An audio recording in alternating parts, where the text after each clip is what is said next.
Welcome in everybody to Midfield. I'm Shaji Adam. To my virtual was I think my virtual left, my virtual right is Donna Conrad, and just below me is Douglas Galler. How's everybody doing? It's state championship week. It's the It's the Super Super Bowl. Bowl. Oh my God, we didn't even plan that. Oh, That's I was gonna say I feel crazy. left out now. Wait, I swear we didn't plan that. That was amazing. It truly is the most wonderful time of the year because um, for the first time all season, we will see Santa hats um, where it's appropriate because it's the week of Christmas and we're giving out gold medals, not just gold balls. We're giving out some state championships this week, and it's very exciting. Yeah, I feel left out now. I feel like y'all playing the football thing a couple like weeks ago, and then now y'all playing the. It felt like y'all playing the Super Bowl thing, so it's like, man, I'll just always come up with some cool ideas. I swear we did not come up with that beforehand. That was completely unrehearsed, unplanned, just funny, honestly. I like the simultaneous jazz hands too. The Super Bowl. I The If love you excitement can't get is excited real. about this week in high school football, then like you have no pulse. This does not matter to you. Uh, you're better suited sitting at home on the comfy couch, cozy up with a Hallmark movie, and you'll be just fine. For us though, we're going to watch some football. And it's so, I mean, it's like the smile on my face is contagious. I can't get rid of it. It's just, this is the best week there is. Yeah, well, we have two teams that are not on the couch right now that are going to AT&T Stadium. Let's start with six man Oakwood. They play on Wednesday at 11 a.m. The first time since 1991 they are competing for a state championship. This is going to be quite the matchup. Yeah, I'm really excited about this one. If you can call them a Cinderella team, I think that's what they are. I mean, earlier this season, they dropped to 2-5. Since then, they have won their last seven in a row. They've taken out top 10 programs in Iredell and Oglesby, and they find themselves in a state championship game, their first six-man state championship game because the one back in 91 was 11 man. And the way that this Oakwood team has just rallied and really turned it around, I think it speaks a lot to their culture and it speaks to the leadership of head coach JJ Johnson. He's done a fantastic job. And I spoke with them earlier, and he just said that the belief in this team has always been there. The talent has always been there. They kind of shifted some positions around and worked on some schemes and kind of changed things up in the middle of the season. And it has paid dividends for them as they find themselves now ready to open things up tomorrow morning in Arlington. Donna, they started 2-5 for this season. Yep. I'm assuming you talked to him about that. What was the big Yes. turnaround? Like, what was it, like a mentality thing? Was it more of a physical thing on the field? What was the big turnaround for them? I think it was a little bit of both. He talked, some of the players talked about too. They just started playing with more physicality.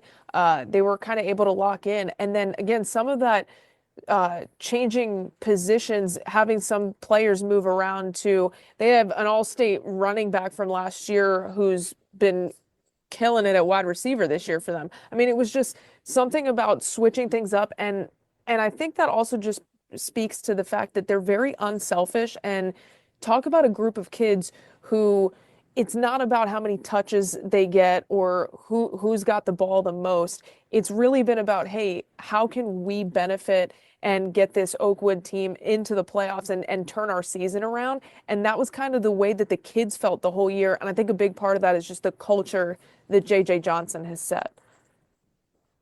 Doug, how you feeling about this And matchup? then especially if you look at like six man Division two, 1A Division two, I mean late the second half of the regular season, we were really high on six-man schools because, I mean, Central Texas was just locked and loaded. We represented the Dave Campbell's Texas football top 10 throughout the entire poll. But Oakwood wasn't one of those teams. And we kind of set them aside because, yeah, you know what? They've been district champs for a long time. They've kind of ruled their district. They were struggling 2-5 early in the season. But we just figured, yeah, they'll make the playoffs because they always do, but they're not going to go very far because we got teams like Iredell in their region. You got teams like Oglesby they had to beat. that they just jumped out in front to early in that state semifinal game a week and a half ago. Um, this team has showed up and showed out every week in the playoffs, and it shows having a 7 game winning streak. That's something that's very impressive, and especially when you look at where they started and where they are. I mean, the biggest challenge they're going to have is this week, because we thought Oglesby was going to be tough with a preseason Mr. Texas football candidate and Kyler Fawcett on the other end of the field. Now you have the Jayton Jaybirds, and this team is stout all throughout. They're just so good. Yeah, and I think something else to mention when you talk about Jayton in this matchup is the fact that they're kind of a perennial team that's been there. They have the experience of going to AT&T, and this is not, you know, unfamiliar territory for them. When you look at Oakwood, I talked to a couple of the players, and some of them, this is going to be their first time stepping into AT&T Stadium, and so something that they talked about too was they're really excited, obviously, getting to play on the biggest stage. And Micah Reed, one of their players, said to me, but we're also taking the approach of this is another game. The field is still the same length. And yeah, it's going to be, really cool to be playing where the Cowboys play. Both of the kids that I talked to are Cowboys fans. And but their mentality has kind of been still, let's keep this what it's been and stick to what's gotten us to this point. So I think a lot of these Oakwood players just have really good heads on their shoulders, not just from the athleticism and schematic part of the game, but also entering this huge opportunity that they have. They just they seem, Coach JJ Johnson said, sometimes I want to get them all fired up. And he goes, and they just stay like calm, cool, and collected the whole time. So they have an opportunity to win their very first state championship. This is the last time they competed in one. Like I said, it was 1991, but this is the first one that they're doing under six-man football. So, we've all seen our own fair share of high school championships and high school football teams, but winning a first championship, what does that do for a program and for a team from y'all's perspective? Well, I know I talked about it with Coach Johnson, just the way that the Oakwood community has rallied around this football team. And he said, a lot of times people say football can really bring a community together. This is a about 500-person town, and everybody is in on the Oakwood Panthers. He said the whole community has been all in. Everybody's, hand in hand. How can we help? And just excited about. He said he said, hey, if there's ever a time to rob a store in Oakwood, it's going to be Wednesday morning because the whole town will be in Arlington. And so, I think not just from a football standpoint, but from a community standpoint, they're incredibly excited at the opportunity to bring a championship back to Oakwood. For one of the players said to me, there's a ton of Oakwood alum that are still in town that are waiting for that first state championship. So they're really, they said it's an honor to have the opportunity to be able to bring that back, with a win tomorrow.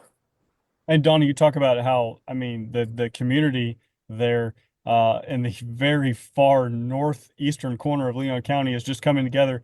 We haven't even played the game yet. They're just so excited to be at this point, that and you talk about how poised these kids are, and how well spoken they are, that they're going to be ready to play. Okay. And so, the prognosticators, the people who look at this more closely, at a 6-man level, specifically, they're saying that this game is going to be over early.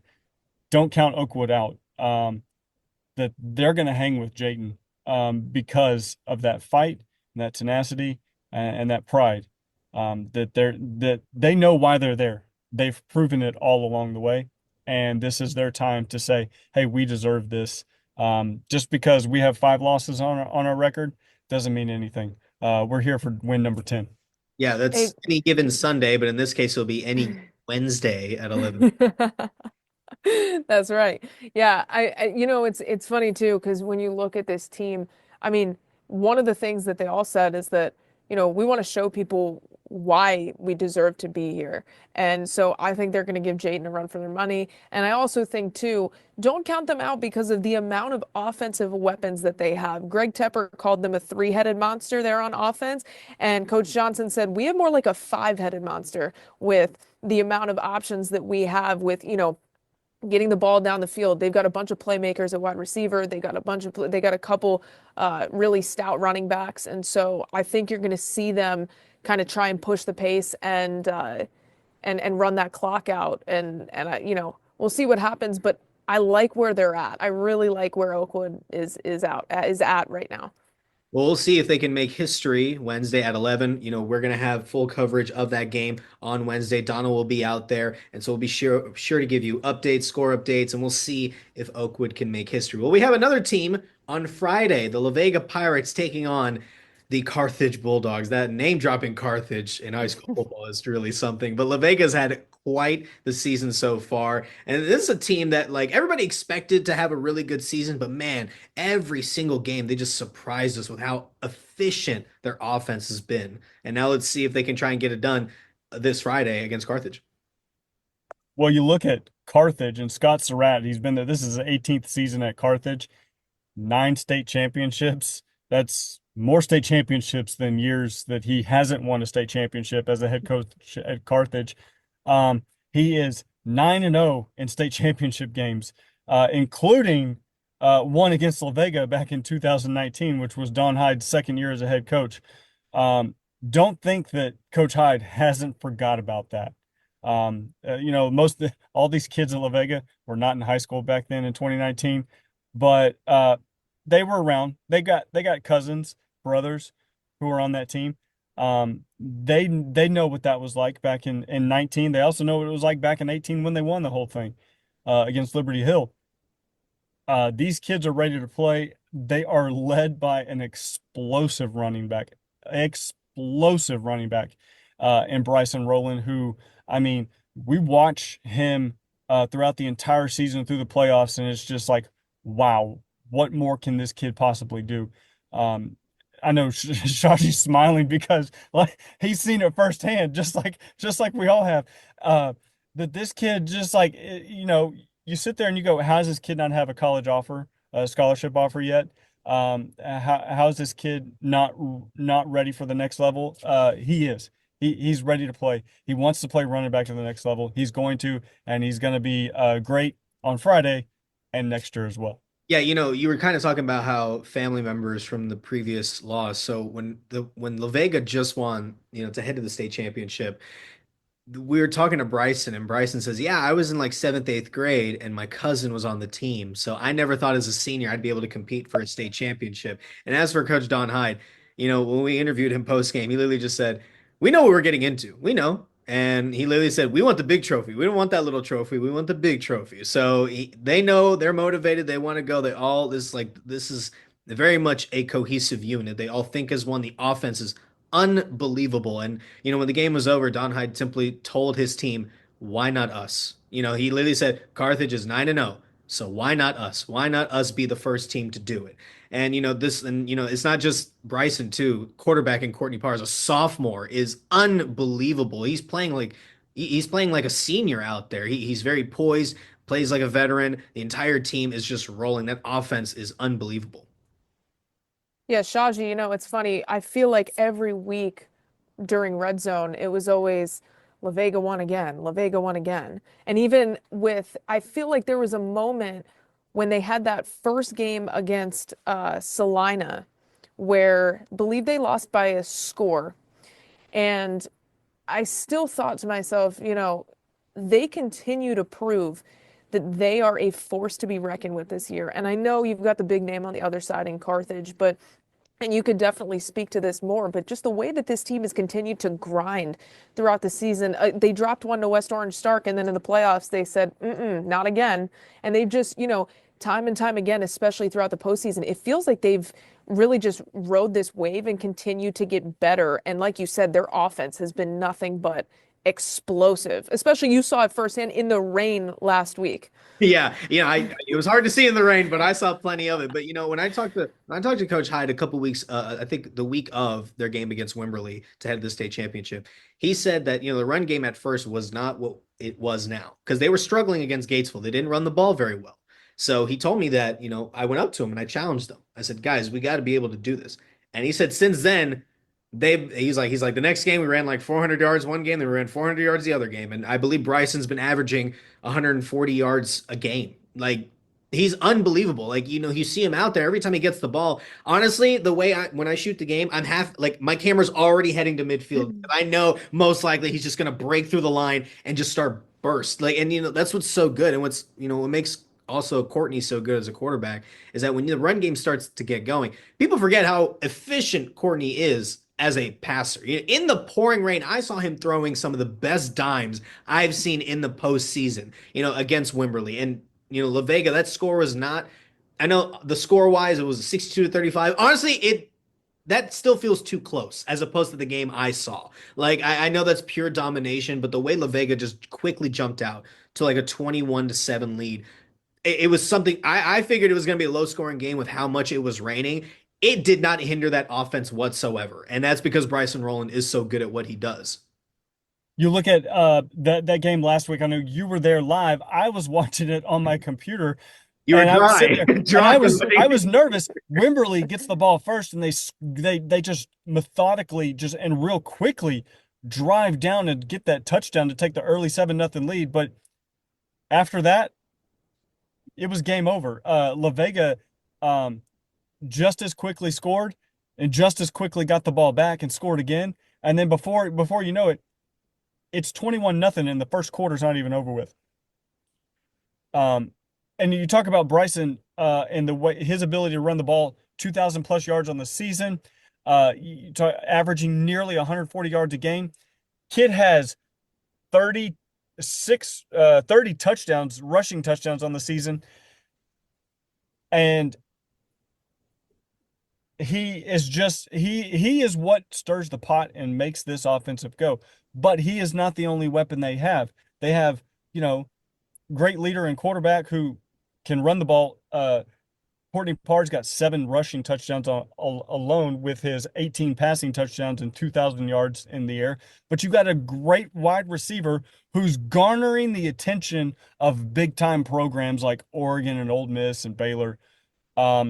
In Jabari Thornton, who this kid, it doesn't matter where you throw the ball, he's going to catch it. He's going to find it. He's going to catch it. He's going to score. Yeah, when it comes to that offense, it's death taxes and either Bryson Rowland or Jabari getting the ball to score the touchdown. It was just that efficient. But you look at the other side, the offense is great, but the defense, for La Vega has really been great. But these past 2 games, they've been, allowing 30 plus a game.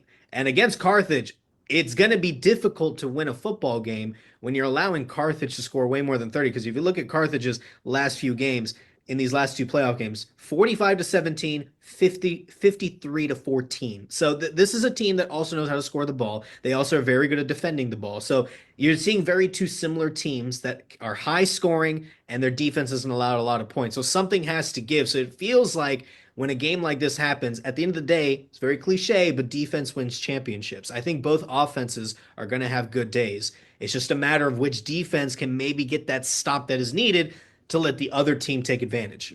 And that Carthage offense is lethal. You've got a coach's son, Jet Surratt, who's just a junior at quarterback. You have a two-headed monster at running back with 2 juniors in KJ Edwards and Benny Smith, who, if you look, KJ Edwards missed a few games in the middle of the season for Carthage.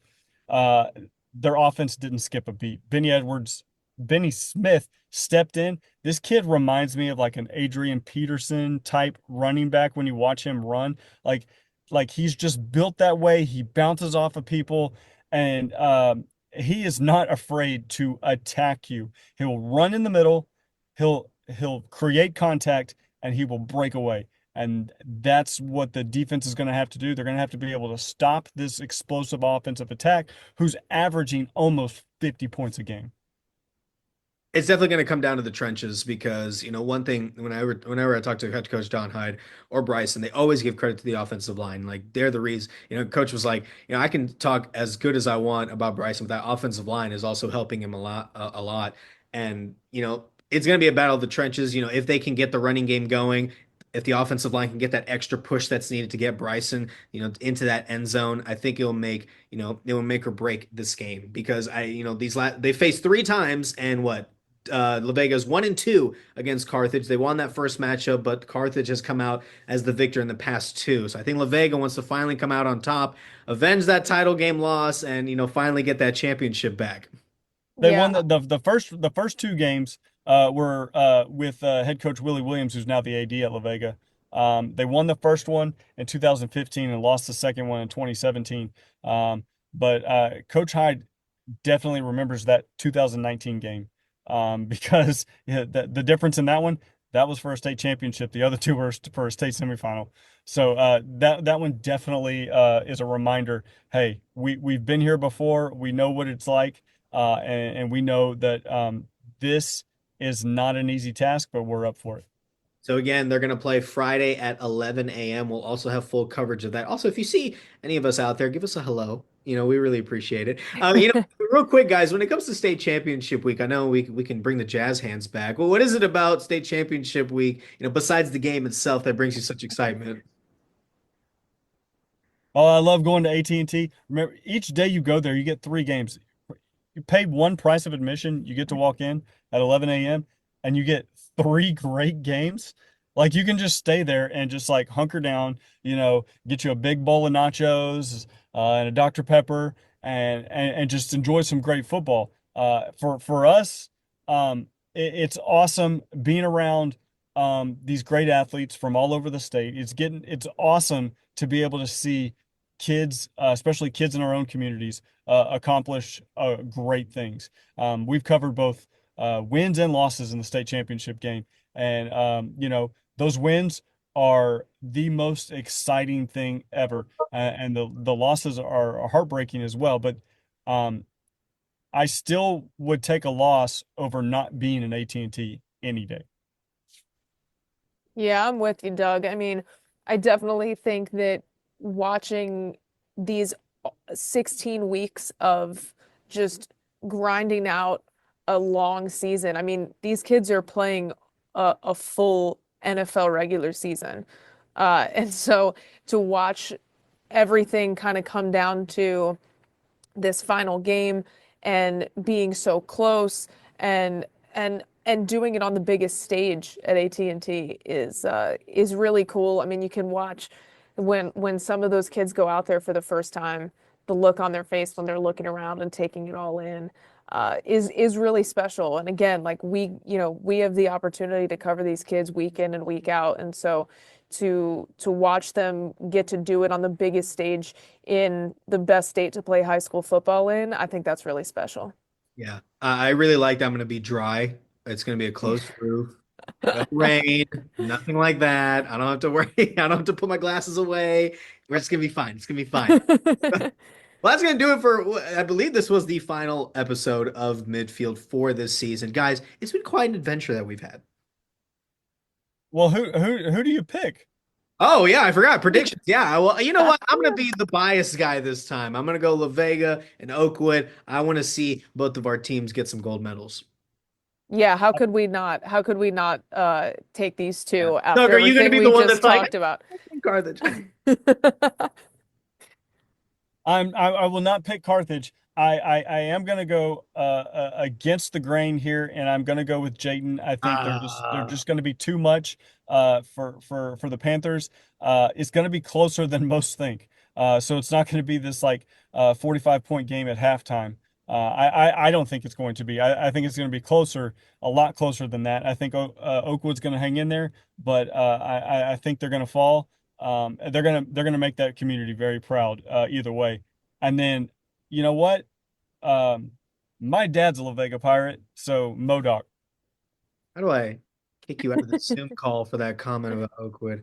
I'm just gonna figure that out. No, no. So there we have, there we have it. So that's gonna do. You have our predictions. Me and Donna. We're all for the home team. We're Doug, all in. Doug's not fully all in. He's halfway in. That's fine. It's fine. It's fine. Everybody's entitled to their opinion. That's fine. But that's going to do it for this episode of Midfield. Again, we'll be covering all those high school football championships for Oakwood and La Vega. Be sure to say hi to us. We'll be out there giving you full recaps and final scores. But that's going to do it for us. Thank you so much for an amazing 2024 season.